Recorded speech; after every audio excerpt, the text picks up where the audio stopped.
Assalamualaikum warahmatullahi wabarakatuh.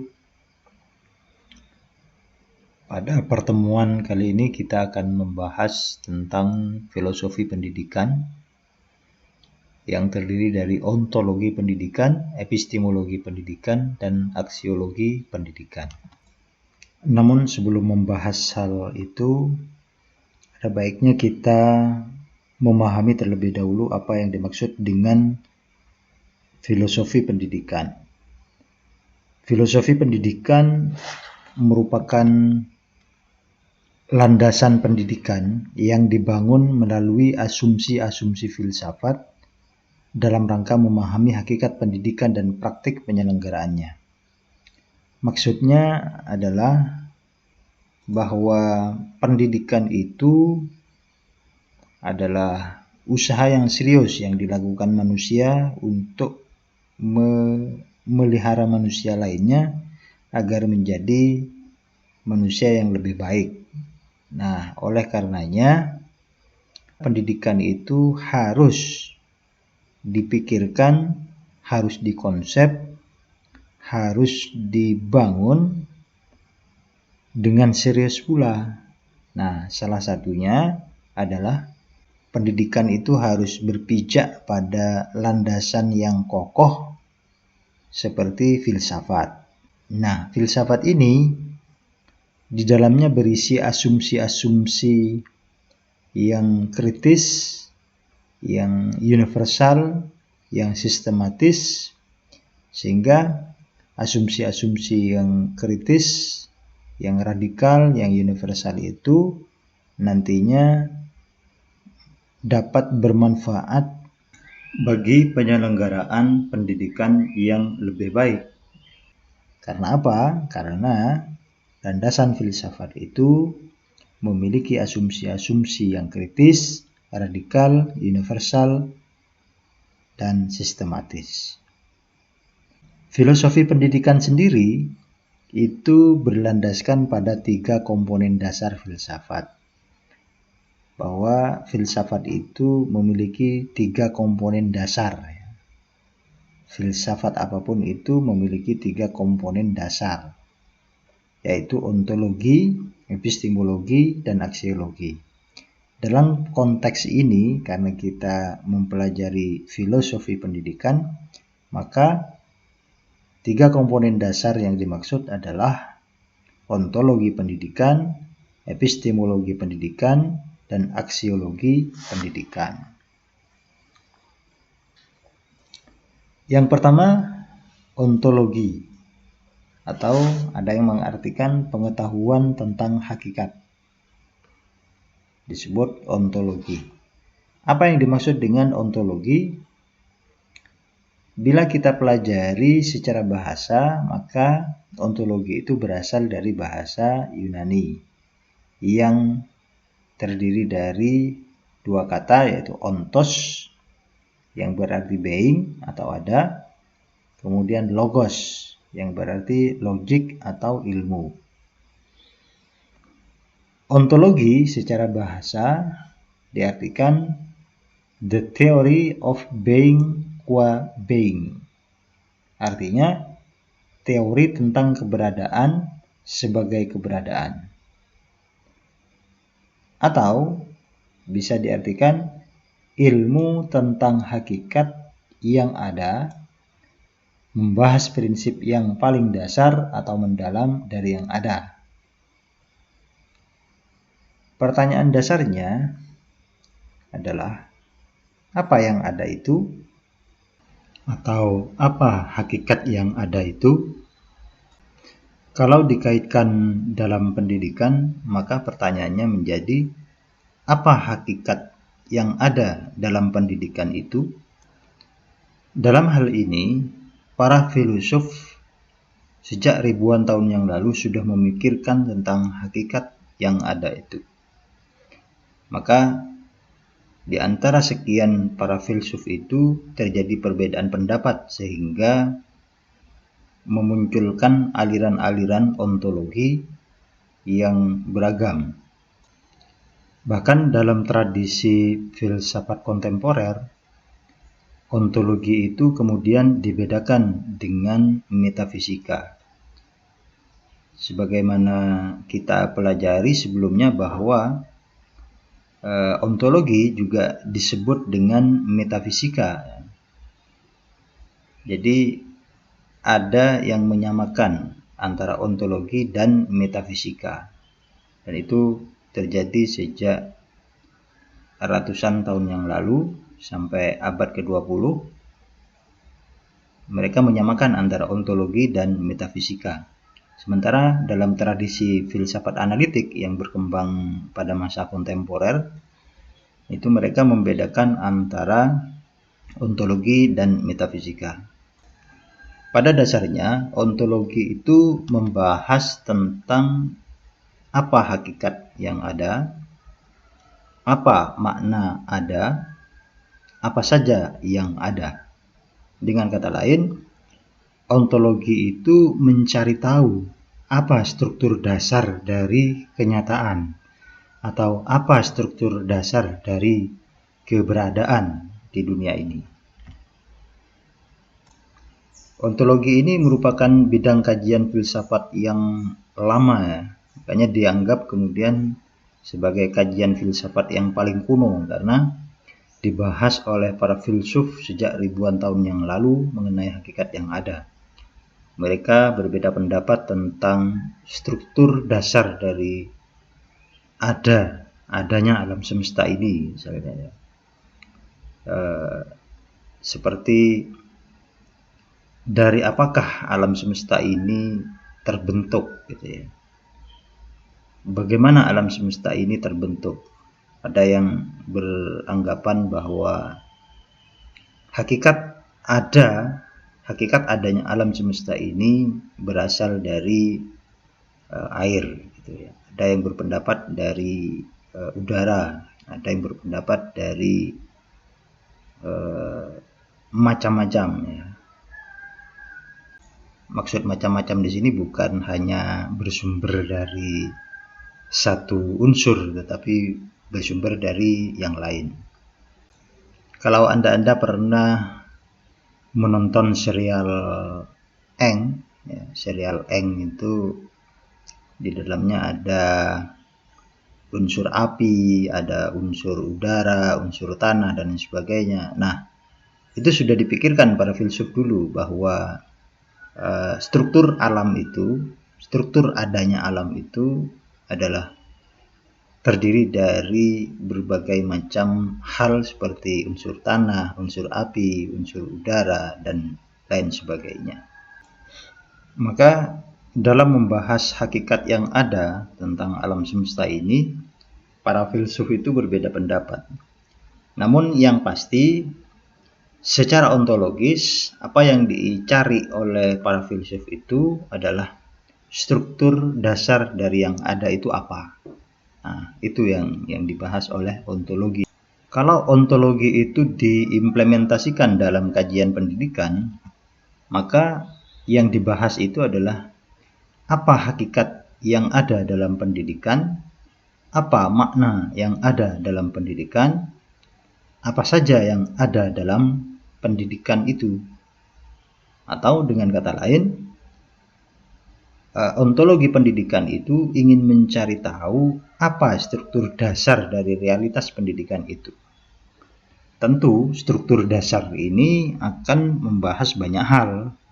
Ya, karena kalau kita membahas pendidikan, maka kita tahu ya unsur pendidikan itu seperti pendidik, peserta didik, materi pendidikan, tujuan pendidikan, strategi pendidikan. Maka semuanya itu dicari struktur dasarnya. Apa hakikat dari pendidik misalnya? Apa makna dari pendidik? Apa saja yang ada, yang seharusnya ada dalam diri seorang pendidik itu? Bagaimana idealitas pendidik itu? Dan seterusnya. Nah, ini yang dibahas oleh ontologi pendidikan. Begitu juga dengan strategi pendidikan misalnya. Maka apa hakikat yang ada dalam strategi pendidikan itu? Apa makna yang ada dalam pendidikan itu dan apa saja yang ada dalam strategi pendidikan itu. Jadi yang dicari itu adalah struktur dasar dari strategi pendidikan, struktur dasarnya ya.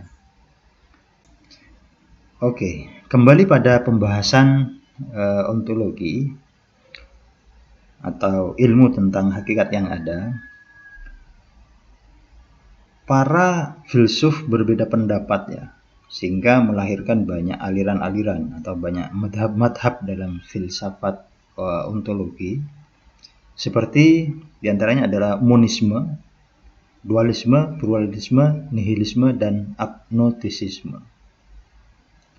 Nah, dari sekian aliran-aliran ontologi ini, pola pikir yang dibangun dalam masing-masing aliran atau madhab itu ada dua pendekatan ontologis. Yang pertama adalah pendekatan kuantitatif, di mana melalui pendekatan kuantitatif ini para filsuf membahas hakikat realitas itu menjadi tunggal atau jamak ya, satu atau lebih dari satu. Nah, itu. Kemudian pendekatan yang kedua adalah pendekatan kualitatif. Jadi para filsuf itu membahas hakikat realitas itu dengan cara membahasnya dari sisi kualitas atau nilainya, ya, nilai-nilai yang terkandung dalam hakikat sesuatu itu. Oke, kita bahas kelompok pertama ya, atau aliran pertama atau madhab pertama, yaitu monisme. Nah, aliran monisme dalam membahas ontologi ini lahir sejak ribuan tahun yang lalu ya, dari para filsuf-filsuf Yunani, dan mereka membahas bahwa hakikat sesuatu itu berasal dari satu unsur saja, baik unsur itu dalam bentuk material ataupun abstrak. Aliran monisme sendiri itu makanya terbagi menjadi dua. Yang pertama adalah aliran monisme yang menganggap bahwa asal segala sesuatu itu berasal dari materi ya, dan hakikatnya adalah materi. Sementara yang kelompok kedua dalam aliran monisme ini adalah aliran idealisme, di mana aliran ini meyakini bahwa asal sesuatu itu bukan dari materi tetapi berbentuk ruh, berbentuk jiwa, dan tentunya hakikatnya adalah ruh atau jiwa. Salah satu contoh dari aliran kelompok materialisme ini adalah Thales, di mana Thales ini adalah filsuf ya, filsuf Yunani kuno dulu. Dia mengatakan bahwa bahan dasar alam semesta ini adalah air, sehingga hakikat adanya alam semesta ini adalah air gitu ya. Karena air itu dia bisa berbentuk macam-macam, dia bisa mencair, dia bisa menjadi udara, dia bisa menjadi uap, dia bisa menjadi hal yang keras, dan bisa menjadi lumut gitu ya, dan bahkan bisa menjadi tanah gitu kan, dan seterusnya. Itu salah satu alasan dari Thales itu mengapa dia mengatakan bahwa hakikat alam semesta ini adalah air. Sementara kelompok yang kedua, contoh dari kelompok yang kedua yaitu idealisme, yang meyakini bahwa hakikat sesuatu itu ruhnya. Salah satu contohnya adalah Plato yang mengatakan bahwa hakikat dari kenyataan itu adalah idea, atau dengan kata lain bentuk ya, form. Nah, ini kalau kita lihat idenya Plato atau pandangannya Plato tentang hakikat sesuatu itu, bahwa hakikat sesuatu itu adalah bentuknya ya. Dalam realitas kita ini, kita melihat bahwa dunia selalu berubah dan manusia juga berubah ya. Maka para filsuf termasuk Plato ini berpikir bahwa adakah sesuatu yang tidak berubah dari alam semesta ini? Adakah sesuatu yang tidak berubah dari alam semesta ini? Atau adakah sesuatu yang universal yang tetap di alam semesta ini? Dan tentunya sesuatu yang tetap itu merupakan hakikat dari sesuatu. Meskipun yang lain berubah, tetapi hakikat sesuatu itu ada, gitu ya. Contohnya adalah gelas ya. Pada pertemuan sebelumnya karena kita mencontohkan gelas, maka kita ambil contoh gelas. Nah, apakah hakikat dari gelas itu? Apakah hakikat dari gelas itu? Apa gelas itu? Apa makna gelas itu? Apa saja yang ada dalam gelas itu? Nah, dalam hal ini, maka dalam konteks pandangan Plato, hakikat dari gelas itu adalah bentuknya. Bentuk itu tidak akan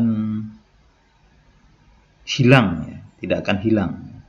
Jadi meskipun unsur-unsur materi dari gelas itu terbuat dari apa saja, maka bentuk dari gelas itu adalah hal yang permanen, gitu ya. Bentuk dari gelas itu adalah hal yang permanen. Bukan bentuknya lonjong ada satu kaki, bukan seperti itu ya, tetapi bentuk asal dari gelas itu adalah sesuatu yang permanen, yang hakiki, yang pada dasarnya terpisah dari benda itu sendiri. Maka Plato itu mengatakan bahwa idea atau form atau bentuk itu berada tidak di dunia ini, tapi di alam lain, gitu ya. Sementara gelas yang ada di depan mata kita itu hanyalah cerminan dari gelas yang ada di dunia lain tersebut. Nah, ini. Sehingga Plato itu membagi dunia itu menjadi dua dunia, yaitu dunia idea dan dunia indrawi. Dunia idea ini bisa dikatakan dunia form atau dunia bentuk, sementara yang lain adalah dunia indrawi atau dunia objek atau dunia objek form, ya, objek bentuk. Dunia idea itu adalah subjek dari form, sementara dunia indrawi itu adalah objek dari form. Jadi meskipun sifat-sifat dari objek gelas itu dihilangkan, misalnya gelas itu pecah, misalnya gelas yang dari kaca itu pecah berkeping-keping sehingga tidak berbentuk, maka hakikat gelas itu tetap ada. Berbeda dengan kenyataan indrawi. Kenyataan indrawi ketika gelas itu pecah berkeping-keping atau tidak ada di hadapan kita, maka kita katakan bahwa gelas itu tidak ada. Tetapi dalam dunia idea, dalam dunia bentuk, gelas itu tetap ada. Nah, inilah yang ingin dijelaskan oleh Plato, bahwa hakikat yang ada itu bukan pada materinya, tetapi pada bentuknya. Nah, jadi itu ya, para filsuf itu termasuk Plato sampai berpikiran sejauh itu dalam menemukan hakikat sesuatu itu. Wah, hakikat sesuatu menurut Plato itu adalah bentuk. Apapun yang ada di dunia ini adalah bentuknya. Begitu juga kalau kita kontekskan ke dalam dunia pendidikan, maka hakikat pendidikan itu adalah bentuk-bentuk pendidikannya, bentuk-bentuk pendidikan itu. Jadi meskipun manusia itu misalnya tidak ada di dunia ini, yang namanya pendidikan itu ya akan tetap ada dari sisi bentuknya, gitu. Dari sisi bentuknya itu. Kemudian aliran yang kedua adalah aliran dualisme. Aliran dualisme ingin mengatakan bahwa hakikat yang ada itu berasal dari dua hakikat, atau struktur dasar dari yang ada itu terdiri dari dua hal, baik yang bersifat material maupun bersifat ruh. Contohnya adalah Descartes. Ya, Descartes ini adalah seorang filsuf. Ya. Dia menamakan keduanya dengan dunia kesadaran, rohani, dan dunia ruang. Jadi Descartes berpendapat bahwa hakikat dunia ini terdiri dari dua hal, yaitu yang bersifat material dan juga yang bersifat ruh. Yang bersifat material itu bersifat kebendaan, benda-benda, bahwa hakikat sesuatu itu adalah ada bendanya, tapi sekaligus ada ruhnya, gitu kan. Ada kesadaran-kesadaran di situ, ya. Apapun itu, entah itu benda hidup maupun benda mati, yang pasti masing-masing itu menurut Descartes memiliki sifat-sifat material, di mana sifat-sifat material itu berada pada ruang dan waktu, ya. Tapi sekaligus juga ada hal-hal yang bersifat bersifat ruhani, atau dengan kalau meminjam istilahnya Plato atau Aristoteles, ada bentuknya, gitu ya. Ada bentuk-bentuk di situ, ada bentuk-bentuk yang bersifat ruh, atau yang bersifat kejiwaan, atau yang bersifat abstrak, gitu ya. Bukan ruh itu bukan ruh sebagaimana ruh manusia maksudnya, tetapi bentuk gitu ya. Bentuk itu bisa bentuk untuk makhluk hidup, bisa juga bentuk untuk makhluk mati. Jadi dalam pandangan Descartes itu, sekali lagi, bahwa realitas itu dapat berupa materi sekaligus bentuknya, gitu ya. Materinya ada, bentuknya juga ada dalam hal itu. Kemudian kelompok selanjutnya, kelompok ketiga, ingin mengatakan bahwa hakikat yang ada itu berasal dari banyak hal. Hakikat yang ada itu berasal dari banyak hal. Jadi kalau berbicara tentang hakikat sesuatu, apapun itu, maka hakikat sesuatu itu sebenarnya terdiri dari banyak hal, bukan hanya materi dan ruh saja, gitu ya. Tapi alam itu tersusun dari beragam unsur. Contohnya adalah Empedokles. Dia menyatakan bahwa alam tersusun dari 4 unsur, yakni tanah, air, api, dan udara. Jadi dia tidak berpikir secara lebih mendalam seperti Plato, seperti Aristoteles yang sampai kepada bentuk-bentuk. Bahkan Plato itu sampai pada bilangan-bilangan. Sementara Empedokles ini ingin mengatakan bahwa alam itu tersusun dari 4 unsur, yakni tanah, air, api, dan udara. Nah, ini dia berbicara hanya pada tataran materi saja. Ini menunjukkan bahwa hakikat alam semesta itu tidak bisa dikatakan terdiri dari satu unsur saja, tetapi dia terdiri dari berbagai macam unsur. Kemudian kelompok yang keempat, dia ingin mengatakan bahwa hakikat sesuatu itu tidak mungkin bisa diketahui oleh manusia. Ya, baik hakikat sesuatu itu bersifat materi maupun yang bersifat rohani. Buktinya bahwa hingga saat ini, ya, kata mereka,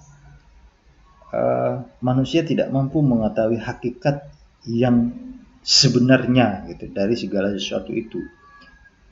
Pandangan-pandangan para filsuf itu dikatakan bahwa itu hanyalah asumsi mereka, itu hanyalah pendapat-pendapat mereka yang tentu belum tentu benar gitu kan. Makanya mereka ingin mengatakan bahwa hakikat sesuatu itu tidak mungkin bisa diketahui oleh manusia, apapun hakikat itu. Manusia hanya bisa menduga-duga hakikat sesuatu itu seperti apa dan mencoba menyusunnya sedemikian rupa seolah-olah itulah hakikat. Nah, itu menurut kelompok agnostisisme. Kemudian kelompok yang kelima yaitu nihilisme.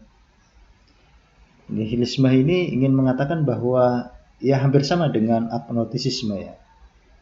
Mereka nihilisme ini ingin mengatakan hakikat yang ada itu tidak dapat diketahui. Ya, tidak dapat diketahui. Menurut Georgias, ini salah satu contoh aliran nihilisme. Dia hidupnya 483 sampai 360 sebelum Masehi. Dia menyatakan bahwa ada 3 proposisi untuk sampai pada kesimpulan bahwa hakikat yang ada itu tidak dapat diketahui. Proposisinya adalah tidak ada sesuatu pun yang eksis. Maksudnya adalah tidak ada sesuatu pun yang berada ya. Tidak ada sesuatu pun yang ada di dunia ini sebenarnya. Bila sesuatu itu ada, prosesi yang kedua, bila sesuatu itu ada, ia tidak dapat diketahui. Nah ini. Kemudian prosesi yang ketiga, sekalipun realitas itu atau sekalipun sesuatu yang ada itu dapat diketahui, maka ia tidak akan dapat kita beritahukan kepada orang lain. Sehingga dengan demikian, kalaupun realitas itu ada, ya, dan seseorang merasakan bahwa realitas itu ada, maka orang itu tidak akan mampu memberitahukan kepada orang lain bagaimana hakikat sesuatu itu. Ini contoh sederhana, misalnya seseorang itu makan bakso misalnya. Makan bakso dan dia merasa enak makan bakso itu. Nah, hakikat enak yang dirasakan oleh seseorang itu ya, tidak dapat diberitahukan kepada orang lain sehingga orang lain itu merasakan hakikat yang sama sebagaimana diketahui oleh si A. Jadi kalau si A makan bakso dan merasa enak, nah perasaan enak, hakikat enak yang dia dapatkan itu tidak mungkin bisa diberitahukan kepada orang lain, kepada si B misalnya, sehingga si B itu ketika diberitahu akan merasakan enak, hakikat enak sebagaimana yang dirasakan oleh si A. Nah, tentunya akan berbeda gitu kan. Hakikat enak yang dirasakan oleh si A dengan hakikat enak yang dirasakan oleh si B tentu akan berbeda. Sehingga bagaimanapun usaha si A untuk memberitahukan hakikat enaknya bakso yang dia makan, maka si B tidak akan mampu mencapai hakikat enak yang dirasakan oleh si A. Kira-kira begitu menurut nihilisme. Nah, dari berbagai macam penjelasan tentang ontologi dan aliran-aliran ontologi yang ada tersebut, kalau kita kontekskan ke dalam ranah pendidikan, ranah filsafat pendidikan, maka apa yang bisa kita pelajari dari aliran-aliran tersebut? Kiranya yang bisa kita pelajari adalah secara ontologi, kalau menurut pandangan monisme, ya, mereka yang berpandangan bahwa hakikat sesuatu itu berasal dari satu hal, baik berasal dari hal yang bersifat ruhani atau yang bersifat bentuk gitu ya, form, atau bisa juga bersifat dari materinya gitu. Dalam konteks ini, maka pendidikan, hakikat pendidikan kalau dikaitkan dengan idealisme, maka pendidikan itu adalah suatu hal yang bersifat kejiwaan ya, bersifat ruh ya, bersifat bentuk ya. Pembahasan tentang hakikat pendidikan tentu diarahkan pada bentuk-bentuk atau idea-idea sebagaimana pendapat Plato. Bisa saja kita mengatakan bahwa pendidikan itu ada berbagai macam bentuk ya.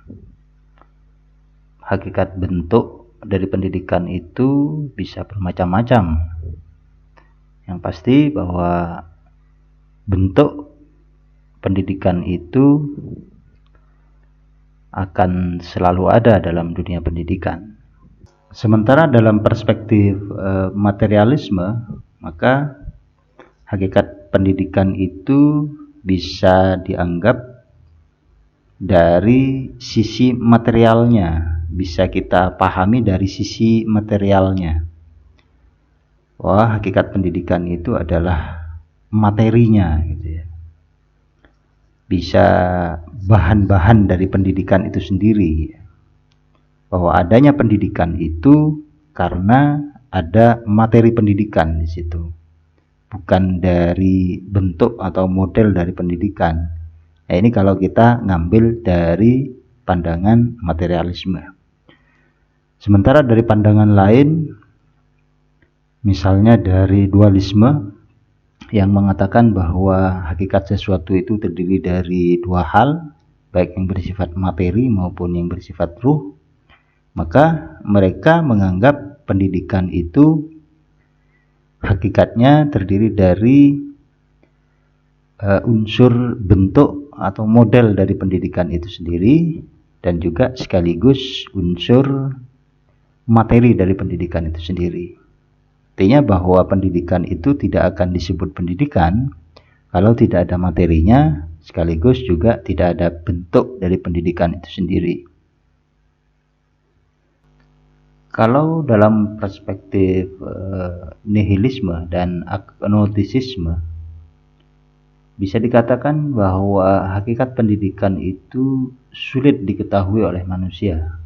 Bahkan bukan hanya sulit, tidak mungkin ya. Mereka mengatakan tidak mungkin diketahui oleh manusia.